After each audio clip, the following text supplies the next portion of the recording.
سرکار نے جو عمل کیا ہو وہ جائز ہوتا ہے. سبحان اللہ. ٹھیک ہے, یہ شریعت کا قاعدہ ہے جی کہ جو حرام کام ہے وہ تو نبی کبھی کرتا ہی نہیں ہے نا. بے شک. ایک مرتبہ بھی اگر کیا ہو آپ نے, وہ چیز اباحت اور جواز کا ثبوت پیش کرتی ہے. ٹھیک ہے جی. منع نہ کیا ہو, خود آپ نے نہ کیا ہو, آپ کے سامنے ہوا, آپ نے منع بھی نہ کیا ہو, تب بھی اس کا جواز ثابت ہوتا ہے, کیونکہ اللہ کا نبی کبھی حرام چیز کو برداشت نہیں کرتا. حرام کام ہو, منع عن ہو, جس سے روکا گیا ہے, وہ کام کیا جائے اللہ کے نبی کے سامنے اور وہ چپ رہیں, ایسا کبھی تصور بھی نہیں ہو سکتا. اللہ کے نبی فوراً ٹوکیں گے, بیان کریں گے, چاہے تو بغیر غصے کے کریں, غصے کے ساتھ کریں, جیسے ان کی مرضی ہو, اللہ کا حکم ہو, روکیں گے ضرور. نہ روکیں, وہ اس کا ثبوت ہوتا ہے کہ یہ کام جائز ہے. ٹھیک ہے جی. یہ اصول ہے. یہ وہ بات ہے جو میں 20 کتابوں سے بھی دکھا سکتا ہوں, 100 کتابوں سے بھی دکھا سکتا ہوں, کہ رسول کریم صلی اللہ تعالی وسلم خود کام کریں, چاہے زندگی میں ایک مرتبہ کیا ہو, حیات اپنا اعلان نبوت کے ساتھ جو دور ہے اس کے دوران ایک مرتبہ کیا ہو, یا آپ کے سامنے ہوا ہو کام اور آپ نے منع نہ فرمایا ہو. ٹھیک ہے جی. ناپسندیدگی کا اظہار نہیں فرمایا, منع نہیں فرمایا, اس کے جواز کے لیے یہ دلیل کافی ہے. اور جو کام منع نہیں کیا سرکار نے وہ خود بھی مباح ہوتا ہے, اور اگر آپ کے سامنے ثابت ہو جائے تو پھر تو اس میں کچھ نہ کچھ جو ہے اباحت سے بھی اوپر درجہ اس کو حاصل ہو جاتا ہے. ٹھیک ہے جی.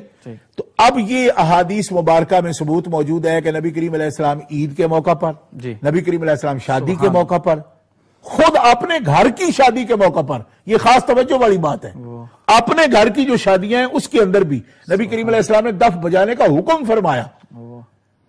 ٹھیک ہے, دف بجانے کا حکم فرمایا اس میں کہ انتظام کرو اس کا. آپ کے سامنے دف بجایا گیا, آپ نے منع نہیں فرمایا.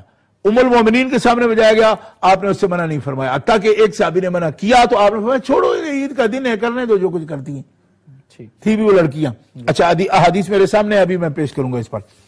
اچھا, یہاں ایک سوال کرتے ہیں لوگ. ایک بچی میری وہ بیت ہے, اس کا خامند بھی بیت ہے میرے, تو وہ بچی اگلے دن آئی تو اس کے بھی جو رشتہ دار ہیں کچھ وابیہ سے تعلق رکھتے ہیں, تو اس کے بھی ذہن میں انہوں نے ڈالا ہوگا بیچاری کے. تو مجھے پوچھنے لگی کہ پیر جی یہ جو انسٹرومنٹ بعض مثلا میں ہارمونیا ہے, فلانا ہے, تو یہ سب کے جواز کی کیا دلیل ہے, دف سے ہی لے جاتے ہیں یا؟ اصل میں لوگوں کے ذہنوں میں ایسی بات انہوں نے ڈالی ہوئی ہے. دیکھیے, اگر انسٹرومنٹ بجانا توحید کی بات, رسالت کی بات, شریعت کی بات, اس کے ساتھ بجانا, اس کو لوگ جو منع پر لاتے ہیں وہ کہتے ہیں حضور نے ڈھول کی آواز پسند نہیں کی. بھائی ڈھول صرف ڈھول ہونے کی وجہ سے تو حضور نہیں نا پسند کرتے. کوئی انسٹرومنٹ بھی بجایا جا رہا ہے جو کہ ذکر کے لیے نہیں ہے تو سرکار کیوں پسند کریں گے, وہ تو توجہ ہٹاتا ہے رب سے. لہو الحدیث کی تعریف ہی یہ ہے قرآن پاک میں. دیکھو نا, بری بات کون ہے, وہ چیز ہے من یشتری لہو الحدیث لیضل عن سبیل اللہ. لہو کی تعریف یہ ہے, کھیل تماشا وہ چیز ہے جو آپ کو رب سے دور لے جائے. ایک چیز رب کی بات کو زیادہ خوبصورت بنانے کے لیے کی جا رہی ہو تو اس کو لہو الحدیث کہنا یہ بالکل ایسی بات ہے جو لوگوں کی اپنی من گھڑت ہے. اچھا, دوسری یہ بات ہے کہ ایک آدمی یہ کہنے لگا دف کی ایک تعریف ہے, وہ کتنا بڑا ہونا چاہیے, اتنا بڑا ہونا چاہیے, دف ایک طرف سے ایسا ہوتا ہے دوسری طرف, یہ سب خارجیوں والی تقریر ہے. میں یہ پوچھتا ہوں کہ دف جو ہے اس میں کیا خوبی پڑی ہے, وہ بھی تو ایک انسٹرومنٹ ہے. تو ہر انسٹرومنٹ بجوا کے حضور دکھواتے, حضور لوگوں کو موسیقی سکھانے تو نہیں آئے تھے نا. سبحان اللہ. یہ کیا لوگوں نے رکھا ہوا ہے کہ اگر 10 قسم کا مطلب انسٹرومنٹ بجتا ہے 10 قسم کا حدیث میں ہونا چاہیے. دیکھو, ایک صفا کا چبوترا تھا, صفا کا ایک چبوترا ہے, اب بھی ہے, جس پر حضور پڑھاتے تھے. ایک کمرہ بھی نہیں ہے وہاں, مطلب حضور کے مدرسے کا ایک کمرہ بھی نہیں ہے. تو اس چبوترے سے جنہوں نے 400 کمرے, اور وہ بھی منقش, زکاتیں مانگ مانگ کے نقش ڈالتے ہیں, ضرورت کے کمرے نہیں بناتے, اس کے اوپر پھل بوٹے بھی ڈالتے ہیں. اگر ایک چبوترے سے 300 کمرہ بنانا جائز ہے تو ایک دف سے دوسرا انسٹرومنٹ کیوں نہیں رکھا جا سکتا؟ یہ عجب مطلب ان لوگوں کا دماغ ہے. اور اس میں ساتھ محتمم صاحب کی اپنی کوٹھی بھی بنتی ہے.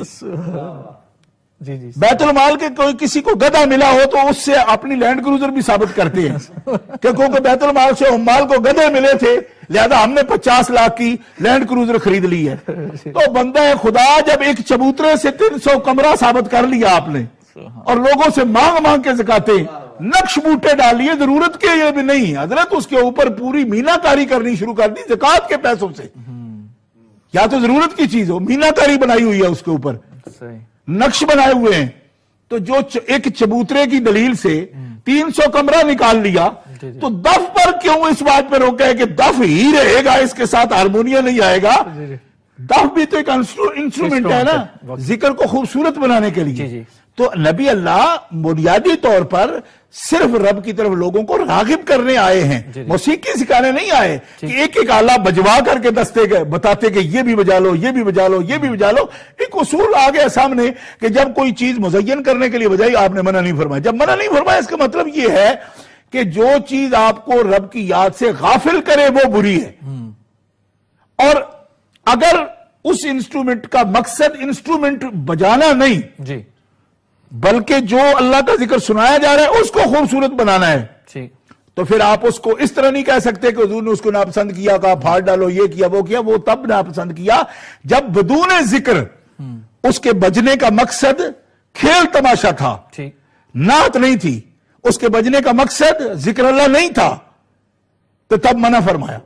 تو اس کا کوئی بھی قائل نہیں ہے کہ مقصد اللہ اور اللہ کے رسول کی یاد نہ ہو تو ویسے ہی موسیقہ بجاتے پھرو، اس کو تو کوئی بھی قائل نہیں ہے۔ البتہ ایک نعت شریف پڑھی جا رہی ہے اور آپ اس کو حرام قرار دے رہے ہیں، یہ بات